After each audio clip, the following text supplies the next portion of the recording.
We have a committee that decides what the future fund will be developed for. The principle behind it was mainly downtown redevelopment, the harbor, and the inner city of Hamilton. That's what the money was for. We took it away from politicians so that the committee would make a recommendation to council to do that. The interesting thing that I find here is that they want to move this up to the East Mountain. The only purpose, the only single reason that you want to put it up on the East Mountain is parking revenue. It takes away from Ivory Stadium, the little kid who sells refreshments, little old men and old ladies who are making a few bucks parking cars on their driveway. That's taking money out of the Ticats pocket, and they want it. They want to pay acres and acres of farmland out there. Even if they put a high-rise parkade, that would make more sense than paving all that farmland. I don't know if anybody saw the recent rain lately. We have a parkway that's tap underwater every time it rains, and that's where that water is landing up on that mountain. So that was a perfect reason for the OMB to get involved. Heritage Green, the Red Hill Expressway, nobody could build houses up on the East Stony Creek area until the expressway was put in because there wasn't enough road infrastructure to disperse those many cars out of those housing stock. That's why none of those houses up there got development. The Home Depot up there couldn't build, nobody could build up there until the expressway was in. Now we're going to add 40,000 people to a stadium. What happens if an emergency breaks out? You got Stone Church and you got the highway. How would you disperse if there was a collapse of the stadium, a fire, a riot, whatever? How would you disperse that type of thing? So that is a bad situation. At least in the inner city, we've got lots of roads to disperse people. But council put a committee in charge to make that decision. Their decision is supposed to come to council, and council is supposed to rubber stamp it. There was supposed to be no political interference in that process. That was done in '97 when the Conservative government forced the sale of Hamilton Hydro. City Council at that time made a company called Horizon Utilities. And that money was extricated. The interesting thing that I find here is that a Conservative government took what was supposed to be the 403, sold it, and now it's the 407, and we get to pay, and the rich get richer. Here, we're going to do the same thing. We're going to build a brand new stadium on the East Mountain, put the Ticats in charge of it. They get to make their revenue on it for the first 10 years, and then after 10 years we renegotiate. Well, what happens? If I give you a car after 10 years, things break. Right? We got to redevelop, we got to fix it. So then they come back to the city and say, we need some more money because we got to fix the seats.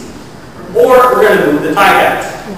Well, you know what? We tried to steal a hockey team from the south. You don't think other cities will come in and try and steal Ticats? If someone offers a better deal to Mr. Young, he will certainly move that team. So, you know what?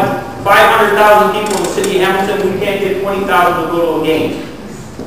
We're paying for that, ladies and gentlemen. You got to get out, you got to speak, you got to make your voice heard. The reality is the harbor is perfect infrastructure. Everything is designed there to disperse cars. The perimeter road, which was designed in the 60s and 70s, which was shelved, we own most of the property to accommodate into that stadium. They could easily pave down the railway yard there to the Wellington site that we already own. You and I own Wellington, Victoria, Burlington Street, up there. We own all of that land. It's sitting vacant. That was where the perimeter road was supposed to go, down that rail yard. We did it with Ferguson Avenue. You shared the road with cars, and when a game is on, you can easily share that expressway. Right? You turn it on when the game's there, you disperse the cars. If Mr. Young wants access to the highway, it's there. There's no reason that they should be putting that other than money. They want to take it away from the little guy who's making a few bucks on his driveway, so the rich get richer, and we continue to pay.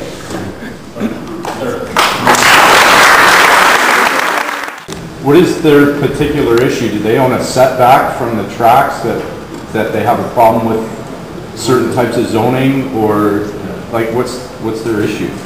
Like I work in Toronto. They've got 45-story condominiums 15 feet away from the high-speed rail lines in downtown Toronto. What's the deal? When you're in the Union Station corridor, because the trains are going at a slower rate, sometimes it will allow things a little closer, but there's very extensive, very expensive as well, crash walls that are built, and there is a limiting distance that's set back from the rails. I'm working on a few right now.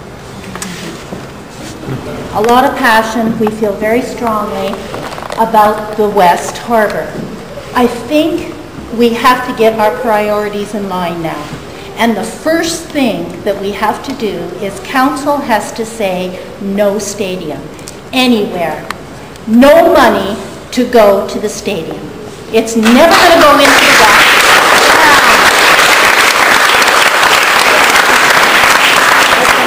We know it's not going to the West now. All right, we don't want our money going to the East. All of the other details that we're talking about will unravel when we decide what the best project is for our money. But council, you have to take a stand, and please carry this message to them. I'm going to be on the email to as many of them as I can be this weekend. They have to say no stadium, no future fund money.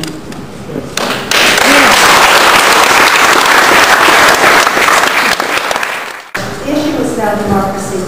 My family's been in Canada 200 years, and I can't believe we get enough for the federal and provincial government to treat this way. I think that's more the issue than what it is. And I've really got a really good question and a statement on that topic. But, you know, I can't get it out because of how I feel right now. It's, you know, we heard from Graham about pride, and all I can feel is shame and embarrassment. That's what it is. Shame and embarrassment because the federal government treats us with such disdain. They think so little of us. And shame and embarrassment because the city allows a commercial organisation to run the city. And now it's going to be more shame and embarrassment. We'll get the crumbs from the Pan Am. I'd like to see two things. I'd like us to forget the Pan Am Games. Forget the Pan Am Games, no stadium, and I'd like the council to take a vote. 5 or 10 years later, I want to look back and I want to get some historical idea about, well, what did the council say? What did they stand up for? What was their point of view? I don't want to just dissolve, like what a crummy city this is. The council doesn't even give an opinion. So regardless of whether it makes a difference or not now, I think in the long run we want to know that we stood up and made an opinion, whatever it is. Okay.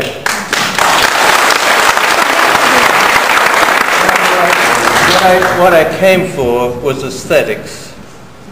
My first view, one of my first views of Canada in 1971, so I've been here a long time, before some of you were born.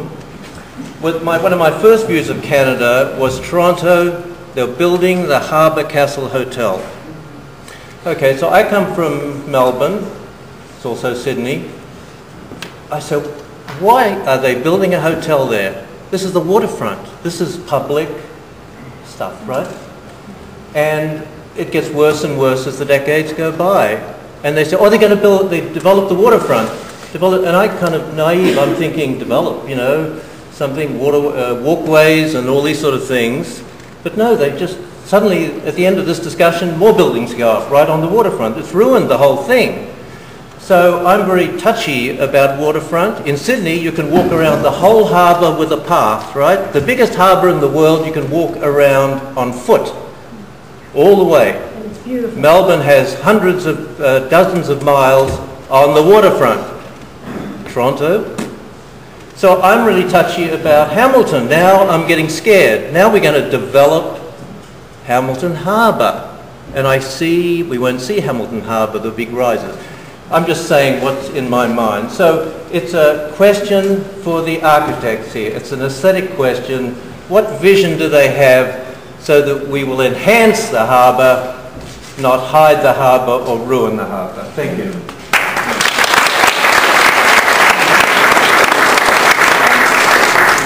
Setting sail master plan that the city prepared a few years back, which envisions a neighborhood being built on Pier 8, which is over by the Williams Coffee Pub over towards the Hideout. It's a fabulous master plan, and the society is fully behind it.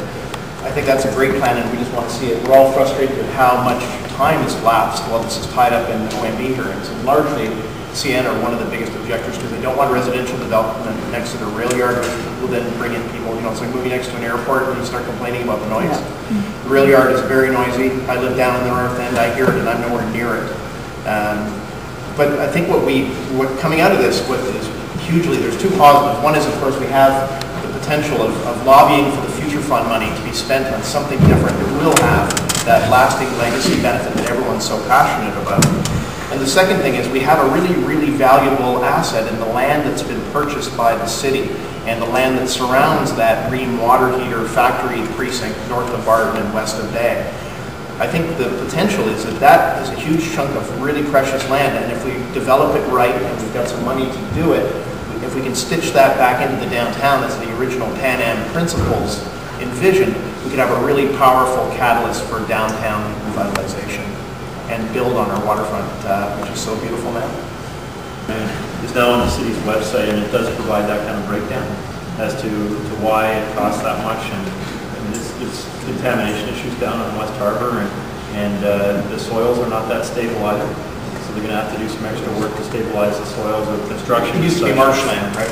Yeah, it used to be the wetlands there. So there are, I don't know for sure. We want to ask our staff the details. A stadium use would likely receive far less in terms of a fight back from the community on the OMB question than the residential side. So in terms of having all of this near those rail yards, which obviously I think most of us hope are ultimately going to be relocated, it would actually be a better use. Now let me state from the outset, I'm part of the converted. I support the West Harbour site. I believe in downtown revitalization and West Harbour development for years. A number of years ago we were part of an effort to bring the Canadian music hall to Thier. That didn't happen, but actually ironically that's never even been built in Toronto, so who knows what's going to happen in the future, including an amphitheater. Now, I don't want people to get mad because, like I said, I'm part of the conversion for the West Harbour. But at the same time, other people will have disagreements. Reasonable people can disagree. But I think the reason for the West Harbour, the bottom line is, let's face facts, folks, you'd be hard-pressed to find any mid to large-sized community anywhere in North America, let alone Canada, where you have a gap between the reality and the potential. And it would be the catalyst for getting a deal done with Canadian National to get those shunting yards out and all of that land developed. And that gives you all the room for your parking and access and other things. Trouble is, that's likely not going to happen. Now, I know you can say things about the federal government, and I'm no apologist for the federal government. But what they are saying here is not, Hamilton, this is how you must spend your money. What they're telling us is how they're going to spend their money. Our money. Our money. Which is all our money. That's right. Provincial tax money is our money, federal tax money is our money, municipal tax money is our money. Your question is what? So the bottom line is this. As you now on council have to make the decision, and I think really the decision is going to be, do you release the future fund monies for the East Mountain, or do you not? And there's a political price on both. I'm curious, just, Brian, you told us how you plan, or how you sense the vote for yourself. I used to think I knew.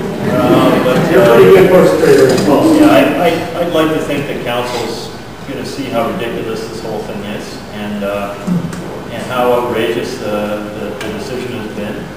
And I'd like to think they're going to say, fair enough, if you want to run with this, the federal government, provincial government, tie-cats, but we don't want to be any part of it. I'm really hoping that that's where they're going to go. But I'm an optimist, and it's provincial land. Right? Up in the east. That's right. So it's ours. Provincial land, provincial money, federal money, tie-cat money. And in fairness, if it's going to be their stadium, yeah, they made the decision, not us.